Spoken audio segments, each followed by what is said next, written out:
बिहार के खास बुलेटिन खबरें दिन भर में और मैं हूं आपके साथ आत्मजा। खबरों का सिलसिला शुरू करें। आइए उससे पहले देखते हैं आज की मुख्य हेडलाइंस। पूर्णिया से चुनाव लड़ेंगी बीमा भारती, राजद से मिल गया सिंबल।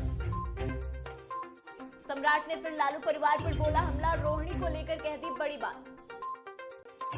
टिकट नहीं मिलने से नाराज अरुण कुमार ने छोड़ा चिराग का साथ, जल्द लेंगे बड़ा फैसला। जदयू ने तैयार की स्टार प्रचारकों की लिस्ट, सीएम नीतीश कुमार को मिली जगह। बिहार के चुनावी मैदान में मायावती की एंट्री, बसपा ने 4 सीटों पर उतारे उम्मीदवार। जीतन राम मांझी ने दाखिल किया नामांकन, एनडीए के तमाम नेता रहे मौजूद।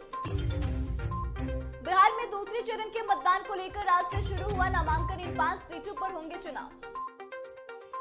शिक्षा विभाग की बैठक में वीसी को जाने की मिली अनुमति, अब थमेगा राजभवन और के पाठक के बीच विवाद। दिल्ली में धूमधाम से लालू ने मनाया पोती कात्यायनी का पहला बर्थडे, परिवार के तमाम लोग रहे मौजूद। के पाठक के समर्थन में आए शिक्षा मंत्री सुनील कुमार, होली में शिक्षकों की छुट्टी रद्द होने पर कह दी बड़ी बात। अब खबरें विस्तार में। होली से पहले दिल्ली में जाकर पप्पू यादव ने जन अधिकार पार्टी का विलय कर कांग्रेस का दामन थाम लिया था, जिसके बाद यह बातें सामने आई कि पप्पू यादव पूर्णिया से चुनाव लड़ेंगे। कांग्रेस की टिकट पर पप्पू यादव लोकसभा चुनाव के मैदान में उतरेंगे, लेकिन तभी कुछ दिनों बाद जदयू की रुपौली विधायक बीमा भारती राजद में शामिल हो गई। राजद सुप्रीमो लालू प्रसाद यादव, तेजस्वी यादव और राबड़ी देवी की मौजूदगी में राजद का दामन थामा, जिसके बाद फिर पूर्णिया सीट की चर्चा शुरू हो गई है। ऐसा कहा जाने लगा है कि राजद की टिकट पर बीमा भारती अब पूर्णिया से चुनाव लड़ेंगी। अब इस बात पर खुद बीमा भारती ने मुहर भी लगा दी है। बीमा भारती ने इस बात की घोषणा करी है कि राजद ने उन्हें पूर्णिया से चुनाव लड़ने के लिए सिंबल दे दिया है। लोकसभा चुनाव को लेकर नामांकन की आखिरी तारीख है। ऐसे में आज बिहार के 4 सीटों पर चुनाव को लेकर एनडीए के 3 कैंडिडेट ने आज नामांकन दाखिल किया और इसको लेकर एनडीए के तमाम बड़े नेता एक साथ नजर आए। इसी दौरान बिहार के उप मुख्यमंत्री सम्राट चौधरी ने गया से लालू परिवार पर जोरदार हमला बोला है। सम्राट चौधरी ने कहा कि बिहार में 80 और 20 की लड़ाई है। एक तरफ 80% लोग एनडीए के साथ है और एक तरफ लालू प्रसाद है। लालू के लिए आरक्षण का मतलब अपना परिवार होता है। पहले उन्होंने अपनी पत्नी राबड़ी देवी को मुख्यमंत्री बनाया, इसके बाद उन्होंने देखा कि तेजस्वी यादव क्रिकेट नहीं खेल पा रहे हैं, पानी ढो रहे हैं, इसलिए उनको उप मुख्यमंत्री बना दिया। वहीं दूसरा बेटा हरे राम हरे कृष्ण करता है, इसलिए इसको भी मंत्री बना दो। अब लोकसभा चुनाव है और ऐसे में लालू ने 2 बेटियों को चुनाव लड़ाने की बात कही है, एक बेटी मीसा भारती और दूसरी बेटी रोहिणी आचार्य। तो ऐसे में देखने वाली बात है कि इनका भी आने वाले चुनाव में क्या हाल होगा, बिहार की जनता तय कर देगी। लोजपा रामविलास के राष्ट्रीय उपाध्यक्ष अरुण कुमार ने पार्टी से इस्तीफा दे दिया है। उन्होंने आज मीडिया से बातचीत करते हुए कहा, पिछले दिनों मैं पटना में हूं और यहां आकर लोग हमसे मुलाकात कर रहे थे। वो लोग चुनावी मैदान में उतरने की बात कह रहे थे। इस विषय में हम बाद में निर्णय लेंगे, लेकिन यह तय है कि अब मैं लोजपा रामविलास के साथ नहीं हूं। इसके आगे उन्होंने कहा कि जनता तो सब कुछ देख रही है कि कैसे मेरे साथ धोखा किया गया। हमने हर समय उनका साथ दिया है। चिराग जी के कहने पर हमने पार्टी को मर्ज कर डाला, लेकिन उनको समझना चाहिए कि हम लोग माला जपने वाले हिमालय के साधु नहीं हैं। हम तो जनता के हक की लड़ाई के लिए 40 साल से चुनावी मैदान में हैं। लोकसभा चुनाव 2024 के लिए प्रचार का दौर शुरू हो गया है। ऐसे में तमाम राजनीतिक पार्टियां अपने रणनीति के अनुसार काम करने में जुट गई है। इसी कड़ी में जदयू ने अपने स्टार प्रचारकों की सूची जो है वो जारी कर दी है। इसके बाद अब जदयू के स्टार प्रचारकों की सूची जो आई है, इसमें सीएम नीतीश कुमार समेत तमाम वरिष्ठ मंत्रियों को शामिल किया गया है। दरअसल जनता दल यूनाइटेड की तरफ से लोकसभा चुनाव प्रचार के लिए स्टार प्रचारकों की सूची तैयार की गई है। हालांकि अभी तक पार्टी की तरफ से इसे जारी नहीं किया गया।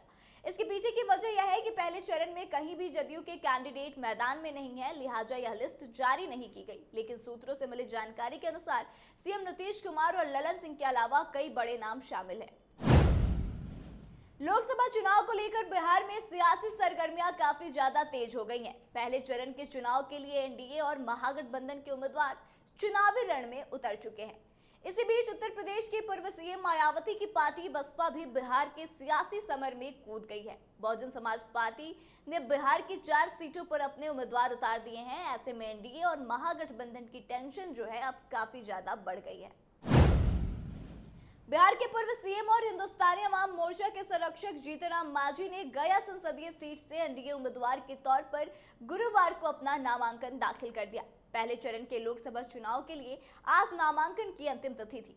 जीतन राम मांझी के नामांकन के दौरान बिहार एनडीए के तमाम बड़े नेता मौजूद रहे। थोड़ी ही देर के बाद मांझी और एनडीए के नेता गया के गांधी मैदान में जनसभा को भी संबोधित किए। दरअसल एनडीए गठबंधन में शामिल जीतन राम मांझी की पार्टी हिंदुस्तानी अवाम मोर्चा को लोकसभा चुनाव में गया की एक सीट मिली है।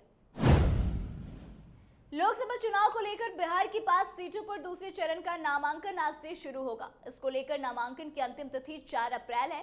5 अप्रैल को नामांकन पत्रों की छंटनी होगी। 8 अप्रैल को नामांकन वापस करने की अंतिम तिथि है।